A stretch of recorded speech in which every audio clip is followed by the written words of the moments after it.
Hello everyone, welcome to our channel. बच्चों, आज हम क्लास 10 हिस्ट्री का जो चैप्टर है हमारा प्रिंट कल्चर एंड आर्ट, उसका एक बहुत ही इंपॉर्टेंट क्वेश्चन करेंगे। आज हम देखेंगे कि इंडिया में जब प्रिंट का डेवलपमेंट हुआ तो उसका वुमेन्स की लाइफ पे क्या प्रभाव पड़ा। ठीक है, इसी में बच्चों हम एक और क्वेश्चन डिस्कस कर लेंगे कि भारत में वुमेन्स की स्थिति को सुधारने के लिए किन किन वुमेन ने एक इम्पॉर्टेंट रोल प्ले किया। ठीक है बच्चों, करते हैं चलो अपने टॉपिक को start. Women begin reading enormously in middle class home, कि जब प्रिंट कल्चर डेवलप हुआ बच्चों तो जो मिडिल क्लास की वुमेन्स हैं उन्होंने घर पे पढ़ना स्टार्ट कर दिया। जो उनके हस्बैंड हैं, फादर हैं, उन्होंने घर पर ही उनके एजुकेशन के लिए व्यवस्था करवा दी। स्कूल में, शहरों में और आपके कस्बों में लड़कियों के लिए स्कूल खोले गए 19वीं सेंचुरी में। और जो आपका पत्रिकाएं हैं, जर्नल्स हैं, जैसे न्यूज़पेपर्स वगैरह हैं, उन्होंने भी वुमेन एजुकेशन के लिए एक इम्पॉर्टेंट रोल प्ले किया। कुछ आपके जनपत्रिकाएं थी बच्चों, उन्होंने तो सिलेबस भी बना दिया, प्रिंट करवा दिया, जिससे जो लड़कियां हैं वो घर में भी स्टडी कर पा रही हैं। और ये सब कुछ क्यों हो रहा है? क्योंकि प्रिंट का डेवलपमेंट हो रहा है धीरे धीरे। लेकिन सब लड़कियों को ये अवसर मिले ज़रूरी नहीं था। जो परिवार लिबरल थे, ठीक है, उन लड़कियों को ज़्यादा मौका मिला पढ़ने का। ठीक है, लेकिन जो कंजर्वेटिव हैं बच्चों, वो आलोचना भी कर रहे हैं। उनको लग रहा है कि जो अगर लड़कियों को पढ़ाया जाएगा तो फिर वो करप्टेड हो जाएंगी। ठीक है, जो कंजर्वेटिव हैं वो क्या कह रहे हैं कि अगर लड़कियों को पढ़ाया गया तो फिर वो क्या हो जाएंगी? विडो हो जाएंगी। इस तरह का अंधविश्वास फैला रहे हैं। तो जो लिबरल है उन्होंने तो लड़कियों की एजुकेशन को सपोर्ट किया, लेकिन जो कंजर्वेटिव हैं वो लड़कियों की एजुकेशन का विरोध कर रहे हैं। ठीक है, अब किसने लड़कियों की एजुकेशन के लिए मूवमेंट चलाए, किसने अपना महत्वपूर्ण योगदान दिया, और वो भी जो वुमेन थी उसने। तो फिर एक है बच्चों आपका रास सुंदरी देवी, इनका एक इम्पॉर्टेंट रोल है वुमेन्स एजुकेशन में। ये एक कंजर्वेटिव ऑर्थोडॉक्स परिवार से बिलोंग करती हैं। ठीक है, और उन्होंने छिपते छिपाते किचन के अंदर अपनी पढ़ाई स्टार्ट की थी। ठीक है, इनके द्वारा लिखी गई बुक है, इनकी ऑटोबायोग्राफी है अमर जीवान। ठीक है, बंगाली भाषा में लिखी गई है। और कब पब्लिश हुई बुक? 1876 में। ठीक है, तो एक ऐसी वुमेन का नाम बताइए, 1 मार्क्स क्वेश्चन आ जाए, जिसने सीक्रेटली अपनी एजुकेशन को स्टार्ट किया था। तो नाम आएगा राज सुंदरी देवी। राज सुंदरी देवी के द्वारा लिखी पुस्तक का नाम बताइए। तो क्या लिखोगे आप लोग? अमर जवान।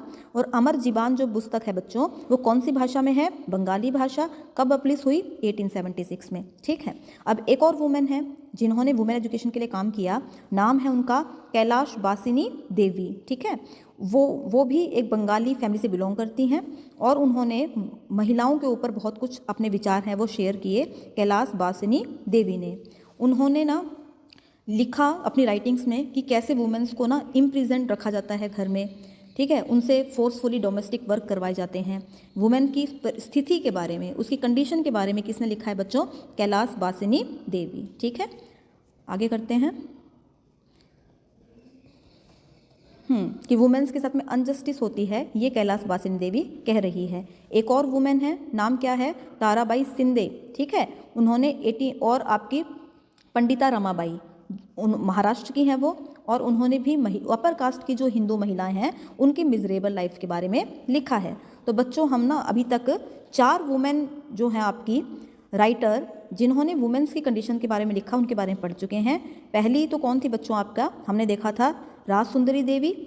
ठीक है, राज सुंदरी देवी, और है आपकी कैलाश बासिनी देवी, फिर है बच्चों आपका ताराबाई शिंदे और पंडित रमाबाई। हम 4 महिलाओं के बारे में पढ़ चुके हैं जिन्होंने महिला की मिजरेबल लाइफ के बारे में लिखा है। फिर क्या कह रहा है कि 1817 में उर्दू, तमिल और बंगाली, मराठी, इनमें भी प्रिंटिंग डेवलप हो गई थी। बहुत सारी बुक्स हैं उनको महिलाओं ने प्रिंट करना स्टार्ट कर दिया था। और बहुत सारी ऐसी पत्रिकाएं हैं जो वुमेन एजुकेशन के लिए, विडो की रीमैरिज के लिए काम कर रही हैं। अब कहना चाहता है कि जैसे जैसे प्रिंटिंग डेवलप होती गई तो जो उनका एरिया है प्रिंटिंग का वो और ज़्यादा एक्सपेंड होता चला गया। जो आपका जो डेली रूटीन में जो फैशनेबल चीज़ें हैं, एंटरटेनमेंट की चीज़ें हैं, इनका डेवलपमेंट भी देखने को मिला हमें प्रिंटिंग में।